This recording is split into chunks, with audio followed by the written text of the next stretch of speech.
Assalamualaikum warahmatullahi wabarakatuh. Waalaikumsalam warahmatullahi wabarakatuh. Waalaikumsalam. Perkenalkan, nama saya Rebian Sarina dan juga rekan saya yaitu ada Midah Maulida Hasana, kemudian ada Diana Farmasi Audina Sukmanegara. Jadi di sini kami akan melakukan wawancara kepemimpinan yaitu dengan narasumber Ketua Forum Asisten periode 2022-2023 yaitu Satya Tegar Kusuma. Tepuk tangan. Nah, selanjutnya saya akan bertanya kepada Kak Satya, yaitu yang pertama, apakah Kak Satya memiliki pengalaman masa kecil yang menurut Kak Satya berkontribusi pada kemampuan kepemimpinan waktu masa periode kemarin? Kalau ada, boleh diceritakan. Oke, sebelumnya Assalamualaikum warahmatullahi wabarakatuh. Waalaikumsalam warahmatullahi wabarakatuh. Terima kasih ya sebelumnya pada Kak Sela, Kak Hamida, sama Kak Dian udah mengundang Satya buat diwawancara. Yang sebenarnya klarifikasi dulu ya, saya udah pre-or, jadi udah nggak jadi ketua FA, cuma di periode 22-23. Nah, terkait pertanyaan yang pertama tentang pengalaman masa kecil, jadi sebenarnya kita itu sudah dilahirkan sebagai seorang pemimpin untuk diri kita sendiri. Jadi kalau dibilang pengalaman yang dapat berkontribusi untuk kepemimpinan saat ini, jelas ada dong, karena setiap kita adalah seorang pemimpin. Jadi secara formal, secara logika, dulu tuh ini sedikit cerita ya. Waktu TK itu pernah ada ini lomba membaca Pancasila. Nah di situ nggak ada yang berani maju waktu itu tingkat kecamatan. Terus saya mengajukan diri ke guru TK-nya, Bu saya yang berani untuk tampil depan. Akhirnya ditunjuk. Nah dari situlah menjadi sebuah modal, yaitu keberanian untuk tampil di depan umum, yang sampai sekarang menjadi mungkin faktor terbesar ya berkontribusi untuk menjadi seorang pemimpin di organisasi. Itu sih. Keren. Nah, selanjutnya yaitu pertanyaan yang kedua. Bisakah Kak Satya berbagi tentang perjalanan Kak Satya dalam pengembangan sebagai pemimpin? Apakah ada pengalaman tertentu yang membantu Kak Satya tumbuh menjadi seorang pemimpin? Ini pertanyaannya mirip ya yang pertama tadi ya, tentang pengalaman untuk pengembangan sebagai seorang pemimpin. Jadi sebenarnya kalau seorang pemimpin ya, gimana ya, aku aja menyebutnya bukan seorang pemimpin sih, tapi seorang koordinator. Cuma yang penting kalau mendapat sebuah amanah untuk menjadi ketua atau leader atau pemimpin, itu ya digasin aja lah, karena nggak tahu kita mampu atau enggak kalau belum mencoba, kan lebih baik gagal saat kita mencoba daripada kita gagal sebelum mencoba ya kan. Kalau belum mencoba itu kita udah pasti gagal, tapi kalau kita mencoba itu ada kemungkinan kita untuk berhasil. Jadi untuk pengalaman ya, dulu di SD sampai dari kelas 1 sampai kelas 6 itu ketua kelas terus selama 6 tahun. Kemudian di SMP ya juga sama, kayaknya kelas 1 sama kelas 3 deh. Terus di SMA juga kelas 1 sama ikut berbagai organisasi lah, kayak OSIS, terus Purna Paskibraka Indonesia dan lain-lain.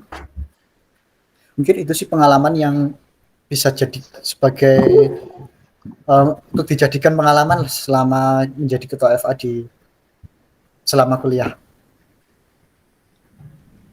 Lanjut, kemudian pertanyaan ketiga, apa yang Kak Satya anggap sebagai momen atau pengalaman paling berharga dalam karir kepemimpinan Kak Satya? Momen yang paling harga tentu yang terakhir ini, menjadi ketua FA. Karena ketika menjadi ketua FA itu berasa sangat sangat mempunyai kekuasaan lebih gitu di kampus. Bagaimana ya, bisa dibayangkan lah, di kampus, di universitas kita bisa memimpin kurang lebih 500 sampai 600 orang dan mereka semua itu mengikuti perkataan dari katakan ketuanya. Jadi setiap omongan adalah sebuah keputusan. Jadi itu mungkin sesuatu yang paling berharga. Karena di situ harus berhati-hati ketika berbicara, harus menjaga omongan. Kalau sampai salah ya berarti itu sebuah keputusan yang kita harus klarifikasi juga. Itu sih pengalaman paling berharga selama menjadi ketua. Nah, untuk pertanyaan selanjutnya, apa saja prinsip-prinsip inti atau nilai-nilai yang Kak Satya pegang teguh dalam kepemimpinan? Untuk prinsip dan nilai-nilai yang dipegang teguh itu ada 3. Yang pertama itu jujur, yang kedua berani, dan yang ketiga adalah tanggung jawab. Jadi ketiga unsur itu harus kita pegang teguh sebagai seorang pemimpin. Ini bukan hanya ketika kita menjadi ketua di organisasi atau semacamnya ya, tapi ini juga bisa kita terapkan di kehidupan kita sehari-hari. Karena setiap dari kita itu adalah seorang pemimpin. Jadi kalau bisa pegang teguh ketiga nilai itu kita amalkan dalam kehidupan sehari. Dan untuk yang tambahan, jangan lupa juga kita punya Tuhan. Jangan lupakan Tuhan di segala kegiatan kita. Kita harus selalu mengingat. Ada lagi pertanyaannya? Selanjutnya, apakah Kak Satya menghadapi hambatan atau tantangan tertentu dalam perjalanan Kak Satya sebagai pemimpin? Kalau ada, bagaimana cara mengatasinya? Kalau hambatan atau tantangan yang berarti kayaknya enggak sih, karena teman-teman saya di organisasi itu sangat mendukung semua, mereka suportif dan mereka bekerja keras. Tentang berarti enggak ada, cuma ada beberapa yang mungkin sedikit jadi hambatan.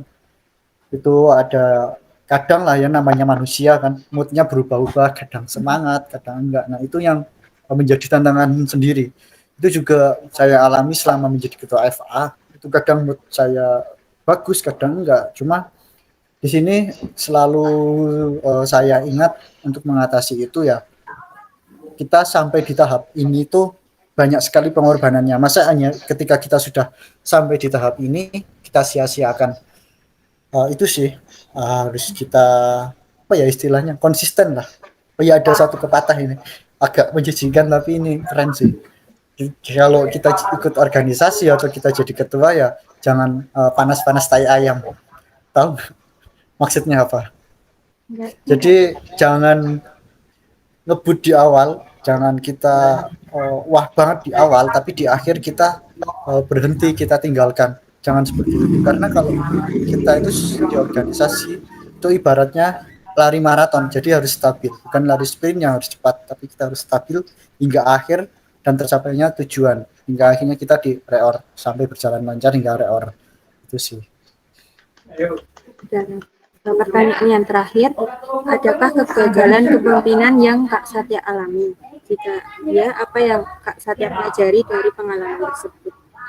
Nggak ada sih selama ini. Kan tadi karena ketika menjadi ketua di FA ya, atau ketua-ketua sebelumnya, kita selalu menyiapkan yang namanya sebuah plan dan analisa resiko. Jadi ketika plan satu ini gagal terwujud, ada plan yang lainnya yang bisa kita jalankan. Misalnya ketika kita bikin event dan di situ kan ada namanya pendanaan. Ketika dana belum turun atau belum cair kan kita harus punya plan tuh. Kita harus pakai uang apa. Nah, di situ sudah ada plan B yang akan kita jalankan ketika plan A itu gagal. Plan A itu ya kita pakai dana dari kampus, dana dari prodi turun. Tapi kalau itu belum turun, setidaknya kita punya plan B, kita punya uang kas yang bisa untuk mencukupi kebutuhan event. Jadi kalau dibilang apakah ada kegagalan selama ini nggak ada, karena setiap menjalankan kegiatan, setiap menjalankan event ataupun program kerja itu sudah saya buat rencana A, plan B sampai plan Z dan sebagainya.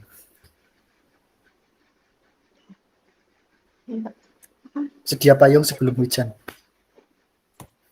Oh, terakhir. Suka duka jadi ketua FA apakah? Suka duka. Dukanya dulu apa sukanya dulu? Dukanya dulu aja. Oke, dukanya ya. Dukanya apa ya? sebenarnya nggak ada dukanya sih, karena tak nikmati prosesnya menjadi ketua gimana, ketika jadi ketua gimana itu tak nikmati, karena menjadi ketua itu bukan sebuah eh, apa musibah, tapi itu sebuah nikmat. Jadi kalau dibilang dukanya apa ya, karena setiap hari itu tak lalui dengan sebuah keikhlasan. Jadi dukanya mungkin sedikit capek ya, itu bisa dibilang duka nggak? Bisa. Bisa ya, mungkin sedikit capek sih, sama harus bagi-bagi waktu lah, ada tugas terus belum kegiatan lain di luar kampus, itu dukanya. Kalau sukanya apa ya, ketemu sama orang-orang baru, di dia kenal orang-orang baru kan. Jadi ketua FA tuh harus menaungi 600 orang kan, 600 asisten, belum ditambah dari pihak luar. Jadi dengan itu bisa ketemu orang-orang baru, mendapat banyak teman, banyak relasi. Cuma yang belum ketemu menemukan jodoh. Demikian wawancara pada hari ini. Terima kasih sebelumnya kepada Kak Satya udah meluangkan waktunya untuk wawancara kali ini. Saya tutup. Wassalamualaikum warahmatullahi wabarakatuh. Waalaikumsalam warahmatullahi wabarakatuh.